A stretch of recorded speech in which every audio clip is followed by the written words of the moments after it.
Bonjour à tous et à toutes, bienvenue pour cette nouvelle vidéo. Aujourd'hui, on se retrouve pour le bilan des films que j'ai vus au mois de mars 2022. Alors, je vais vous présenter en premier les films que j'ai vus et qui sont sortis en 2022. Et en seconde partie, je vous ferai voir les films qui sont sortis de 2021 jusque... le film le plus vieux que j'ai vu, quoi, du mois de mars, quoi. Je sais plus si c'était les années 80, je sais plus. Enfin bref, vous connaissez le concept, je commence avec les films de 2022, mais avant ça, générique.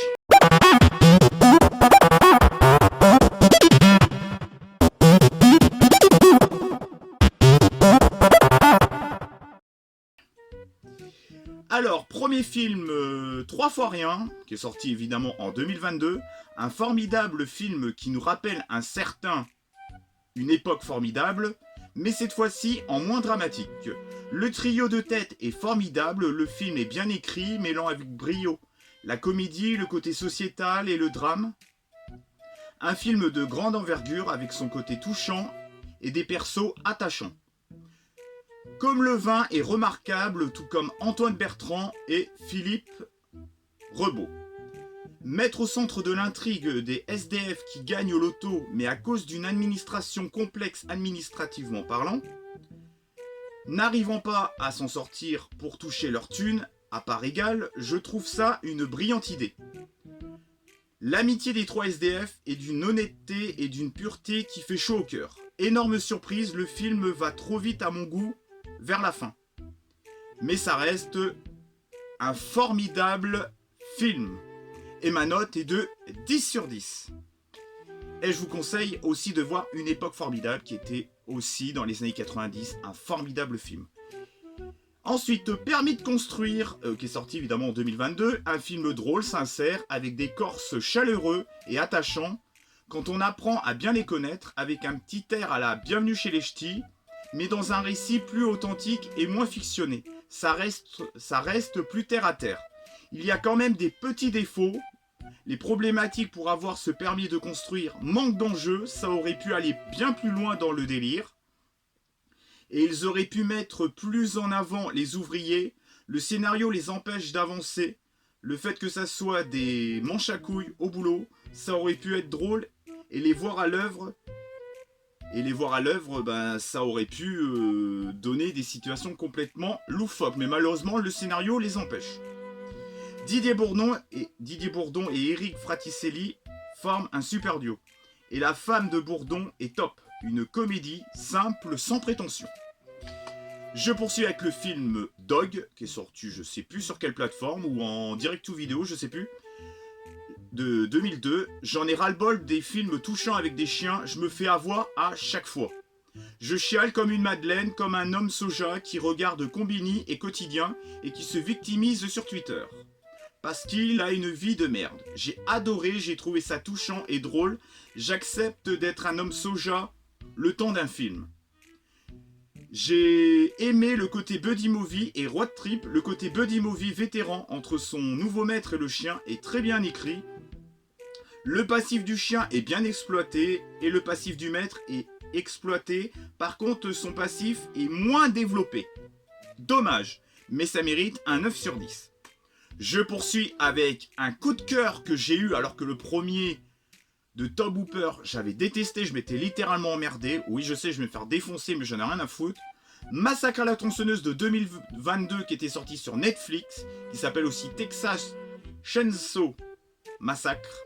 Le réalisateur David Blue Garcia dépoussière le premier film de 1974 avec brio. Avec une suite jouissive, gore en développant le tueur intelligemment, avec un esthétisme alléchant, avec du rythme, du panache, de la tension et des morts brutales, surprenantes, et quelques messages intéressants.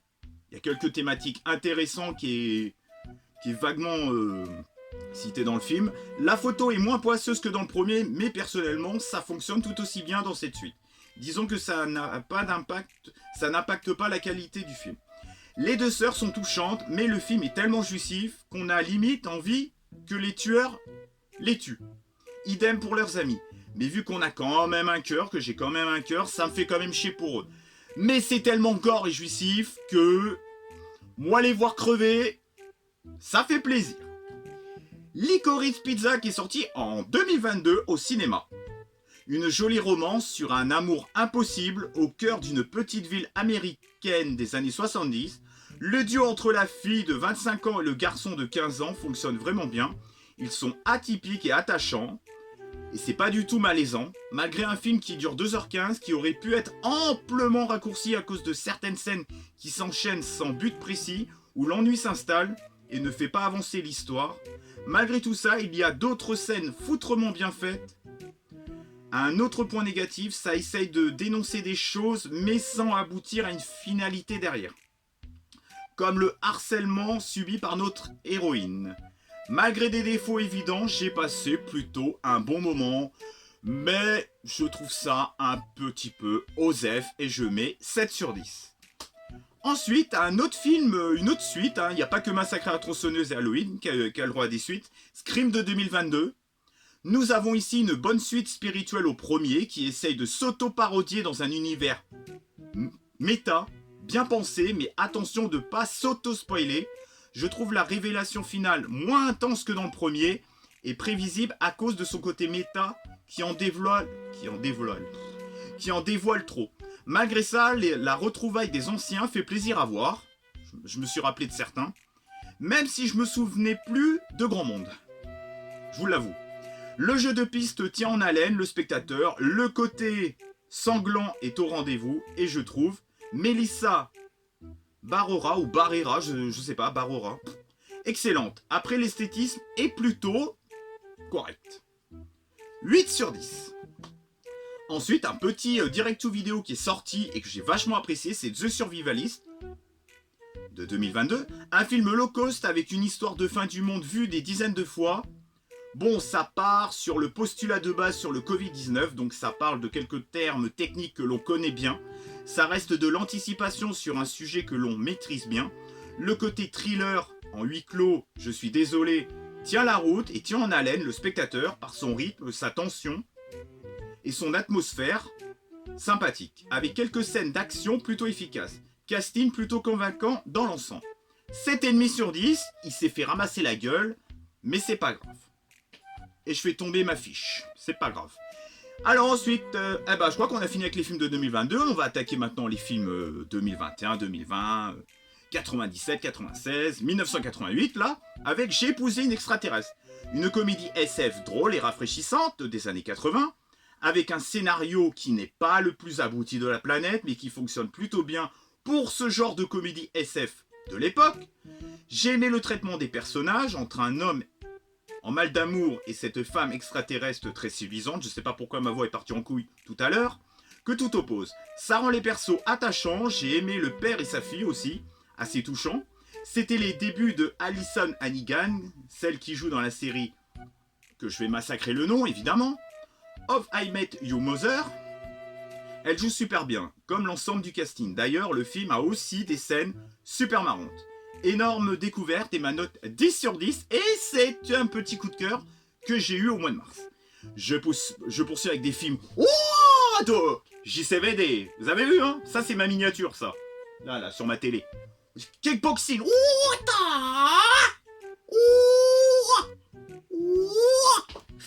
Kickboxer de 1989. Un film dans la même veine qu'un Bloodsport.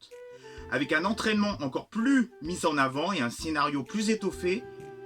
Mais un combat final légèrement moins marquant. J'ai adoré certains plans iconiques, surtout pendant l'entraînement. Son maître est vraiment excellent et la nièce du maître est toute mimi. Elle est d'une beauté cette fille, c'est un truc de fou. J'ai adoré cette romance entre elle et JCVD, donc bon, le nom du perso, je sais plus comment il s'appelle. JCVD est grandiose et badass. Et la BO est top. La musique disco dans le bar et la baston de JCVD qui est complètement bourré, c'était super drôle. Les combats sont grandioses. Encore un grand film de JCVD. Ouh, faites péter la gueule, fils de... Voilà. Bloodsport, faut que j'arrête mes conneries, moi. De 1988, vous voyez, c'était un an avant Kickboxer, donc on est à peu près dans le même genre de scénario. JCVD est un rock dans ce film, les combats sont violents, sanglants, et la BO est parfaite. Le combat final est encore plus iconique que dans le film Kickboxer. J'ai aimé le côté badass, sans filtre de ce film. L'histoire est simple mais efficace. J'ai kiffé l'entraînement et le tournoi, mais aussi l'amitié sincère entre JCVD et son pote au bandana Harley Davidson. Vous savez, Harley Davidson, c'est la marque de moto. Film ultra jouissif qui casse des bouches. Un vrai film de putain de bonhomme. 9,5 sur 10. Oui, j'ai une petite préférence pour Kickboxer, mais ça joue à pas grand chose. Le scénario est peut-être un petit peu plus étoffé dans Kickboxer. Enfin bref, on n'est pas là pour ramasser des fraises, on continue. Prédiction de 2009, un film catastrophe et pré-apocalyptique, d'anticipation biblique, unique en son genre, avec beaucoup de mystère, qui entraîne le spectateur dans un film rempli de suspense et de scènes spectaculaires. Nicolas Cage joue son personnage à la perfection, un film qui a un rythme soutenu plutôt, et l'intrigue tient en haleine. Ça va. Le spectateur, en haleine le spectateur. Voilà, je fais le con et puis je suis pas. Putain, vous niquez-moi dans les commentaires, quoi, ça m'apprendra. J'ai bien aimé aussi la légère atmosphère horrifique, c'est léger, mais foutrement efficace. Mention spéciale, aux 30 dernières minutes, on en ramasse plein la gueule. Et il y a beaucoup d'action. Et ça fait du bien. Quand je vois la moyenne de 5,1 sur 10 sur Captain Watch, je me dis que certains ont oublié leur cerveau à la maternité. Donc, 9,5. Je poursuis avec un super film. Mélancolia de Lars von Trier. Putain, Malgré certains moments lents qui auraient pu être évités pour apporter plus de dynamisme au film, le mélange entre la dépression et la fin du monde est une fresque magnifiquement bien pensée et bien écrite. Les plans sont somptueux et la photo est magnifique. Le côté famille est bien amené et bien exécuté par ses personnages respectifs. Le réalisateur, sait où placer sa caméra et ça donne des scènes magnifiques. La menace de cette planète n'est pas extravagante, mais plus en retenue. Malgré un manque de réalisme sur la catastrophe, la complicité des deux sœurs est formidable. Et si vous voulez voir un petit peu un autre film où il y a une planète qui se casse la gueule sur la Terre, regardez aussi Moonfall.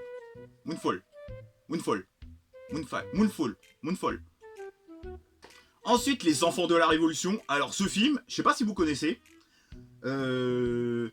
Et Mélancolia, c'était de 2011, pardon. Et j'ai mis 9 sur 10. Les Enfants de la Révolution de 1999, une satire habile sur Staline et le communisme, au cœur d'un récit familial et d'un secret capital qui va mettre en danger leur vie paisible malgré que ça part trop dans le drame vers la fin et que ça change radicalement d'ambiance, passant d'un film à humour à un pur drame. L'histoire est passionnante du début à la fin et Judy Davis est excellente. Excellentissime. Tout comme Sam Neill que je trouve remarquable dans ce film. Film atypique et passionnant avec un côté très original. Et ma note, 9 sur 10. Je poursuis avec l'Opération Corned Beef, même si Jean-Marie Poiré n'est pas l'as du cadrage et du montage malgré que ça soit pas le film le plus drôle de sa carrière, il y a quand même des situations et des répliques superbes, marrantes. Le duo Clavier et Jean Reno est magistral, le film est un bordel sans nom, mais c'est ce qui fait la force du film. J'ai adoré le côté buddy movie du film. Il y a des cascades plutôt sympathiques, le film joue habilement avec les quiproquos, un bon divertissement signé Poiré. Pas la poire, Poiré. Ma note, 8 sur 10. Et on finira avec... Ah bah c'est merde, ça va pas durer longtemps cette fois-ci. Ah merde, il y a 2 critiques sur ma fiche. L'Oncle Charles de 2012. Et c'était un film, l'Opération Corned Beef de 1991. L'Oncle Charles de 2012, j'aime mollement le film, comme le film en fait. Il démarre pas trop mal, mais alors dès que le personnage incarné par Eddie Mitchell se pointe en France, ça devient plan-plan. Le stratagème autour de l'héritage passe limite en second plan. Bon casting, un cynisme plutôt sympathique, quelques gags sympas, après ça vole vraiment pas haut. Ma note 5,5 sur 10. Ensuite, Ghost de 1990, une romance fantastique, bien écrite, drôle et touchante, avec une BO de Rictus Brothers, parfaite, juste parfaite, ça c'est du chef-d'œuvre musical, avec une scène chaude de poterie et un baiser final culte du cinéma. Le duo Patrick Swayze et Demi Moore fonctionne à merveille et Woody, pas Woody Woodpecker, hein, Woody Goldberg, est génial et super drôle dans ce film. Et la façon dont c'est abordé la mort était super bien fait et super bien pensé. Et ma note, 10 sur 10. Et ben j'espère que cette petite vidéo des rattrapages des films de mars 2022 vous aura plu. Pensez à commenter, liker, partager et surtout à vous abonner et à activer la cloche et à me retrouver sur les réseaux sociaux. On se retrouve pour une prochaine vidéo. Alors les prochaines vidéos, ça sera la seconde partie de mes jeux de ma collection de PS4. Le tag de mes 21 questions, mais là j'avais pas envie de le faire, j'avais un peu la flemme, je suis un peu réticent de faire cette vidéo en fait, je sais pas pourquoi, ça motive pas trop en fait, on verra ça plus tard, et sinon bah je sais pas, j'aurai peut-être une petite brocante le 17 mars, donc on verra bien ce que l'avenir nous dira. Passez une bonne journée, passez une bonne soirée ou une bonne nuit, ça dépend à l'heure que vous regardez cette vidéo.